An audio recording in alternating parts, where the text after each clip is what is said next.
ये आपको लॉयर बताता है कि we have a favourable chance to win the case, there are favourable outcome to win the case, यानी वो सारी चीजें आपको लॉयर बताता है। यानी company has a good position to win the case, ऐसे कुछ अल्फाजात लिखे होते हैं। अच्छा, अगर ऐसे कुछ अल्फाज लिखे होते हैं तो फिर मुझे ये मालूम पड़ जाता है कि भाई ये जाहिर सी बात है, कंपनी का विन करने के चांसेस लाइकलीहुड ज़्यादा है, तो इसलिए इसने डिस्क्लोज किया हुआ है। बात क्लियर है? अच्छा जी, तो ये तो बात हो गई कि हमने पहले लाइकलीहुड देख लिया। दूसरी चीज आपने देखनी होती है एस्टिमेटेड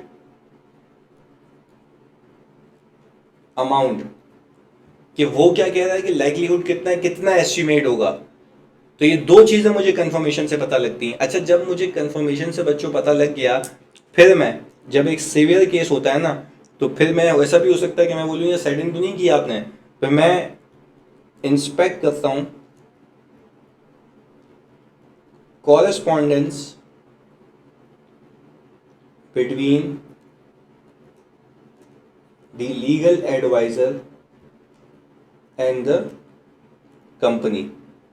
मैं कहता हूँ कि भाई आप सिर्फ एक काम करें ना, आपकी जो उससे ईमेल बात हुई है, अब कॉल तो जाहिर सी बात है, ये तो नहीं कहूँगा जब भी तू बात करे तो रिकॉर्ड करियो।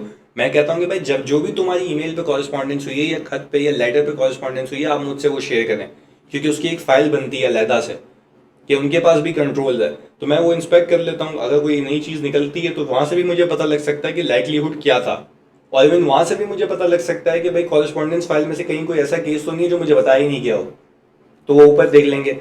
अच्छा, जब हमने कॉरेस्पॉन्डेंस देख ली, अब आपको बाज़ औक़ात होता है ये कि इतना सिवियर केस होता है that you may consider appointing your own expert.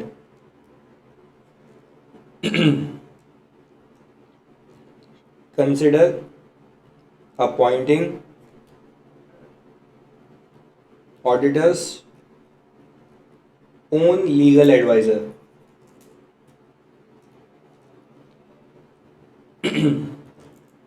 अच्छा, जो एक बात समझिएगा, जब आप अपना एक्सपर्ट अपॉइंट करते हैं ना, अदर देन ऑडिटिंग, क्योंकि ऑडिट के अकाउंटिंग के तो आप ही एक्सपर्ट हैं तो उस केस के अंदर आप एक्सपर्ट के प्रोसीजर ले सकते हैं। आप बोलेंगे भाई हम एवेल्युएट कर सकते हैं एक्सपर्ट की competence,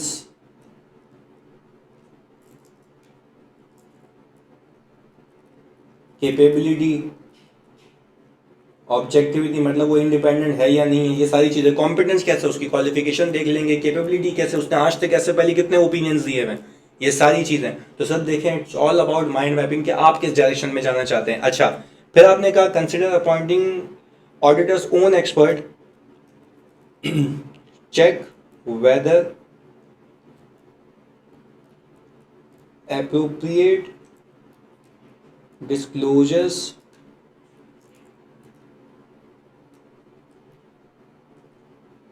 regarding contingencies have been made in FS or not। मैं ये देख लेता हूँ कि मेरे एफएस के अंदर क्या अप्रोप्रिएट डिस्क्लोजर दिए हुए या नहीं दिए हुए। नहीं, this is how I can identify and verify the contingencies disclose in the financial statement. यानी ये एक तरीका है वेरीफाई करने का। अच्छा, अब देखें, मैंने आप लोगों को पीडीएफ ही देना, देखो मैंने यहाँ पे उसको ऐसे बिछाया हुआ है। लिस्ट ले लूंगा, ये मैंने आपसे बात कर ली, स्कैन कर लूंगा, जर्नल लेजर रिव्यू कर लूंगा, minutes of board meeting circulate कर लूंगा, कंफर्मेशन, ये सारी बातें बता दी मैंने आपको। इवेल्युएट करूंगा confirmation response to ensure the expected amount of liability to be recorded और डिस्क्लोज। रिव्यू करूंगा कॉरेस्पॉन्डेंस, वेरीफाई करूंगा reasonableness of the assumptions used in recording provision. Evaluate करूंगा confirmation response to ensure whether provision should be recognised और disclose. Consider involving firm's own legal expert, और फिर उसके नीचे expert वाले प्रोसीजर भी लिख सकते हैं आप। Ensure that the proper disclosure of containing liability have been made. अच्छा, बाज़ औक़ात ऐसा होता है कि आपको क्लाइंट केसेस ज़्यादा बताता है और जो लीगल एडवाइजर है वो केस वहां पे कवर नहीं करता। होता है बाज़ औक़ात ऐसा, आप कंफर्मेशन भी वापस भिजवाते हैं तो होता ये है कि वो लीगल एडवाइजर से मिस हो जाता है। तो आप फिर पहले मैनेजमेंट से पूछते हैं कि why this case has not been confirm. देखो, जो प्रैक्टिकली करोगे वो लिखना है। फिर आप पूछते हैं why this case has not been confirm by your legal adviser, तो मैनेजमेंट कहती है हमसे भूल हो गई थी, हम नहीं बताया था उसको, हमने या बता दिया था उससे रह गया। तो फिर हम कहते हैं कि रिक्वेस्ट करो अपने लीगल एडवाइजर को to send confirmation again directly to us. फिर वो मेरे पास आती है, देखो ये रहा, ask management whether they have communicated this case to legal advisor or not. If management says yes, the case have not been communicated to legal advisor, ask management to communicate the case and request the legal advisor to send the confirmation again. उसके बाद evaluate करेंगे confirmation, फिर वही चलेंगी आगे चल रही है, review कर लेंगे correspondence, verify reasonableness, consider involvement from legal. If management says yes, the case have been communicated to legal, ask management to request legal advisor to send confirmation again. ये repeat हो गया, but खैर आपको करना क्या है, वंस अगर आपको पता लगा कि भाई एक हमारे पास केस है सही जी, जो कि मुझे लीगल एडवाइजर ने कंफर्म नहीं किया, मैनेजमेंट बता चुकी है, तो सिंपल है यार, मैनेजमेंट से जाके पूछोगे, ask management that whether this case has been communicated to the legal adviser और नॉट. इफ नॉट, तो इफ के बाद आप बताएंगे भाई please inform the case details to the legal adviser and request him to send confirmation again. और फिर वही प्रोसीजर वापस से चल जाएंगे कि मैं एवेल्युएट करूंगा, मैं देखूंगा कि क्या उसकी प्रोबेबिलिटी पे करने की है या नहीं है, क्या वो एप्रोप्रिएट डिस्क्लोज हुआ ही नहीं हुआ, कि इतना सीवियर केस है कि मैं अपने एक्सपर्ट को अपॉइंट करूं या ना करूं. Sir this is how we verify contingencies disclose in the financial statements. जज़ाकल्लाह.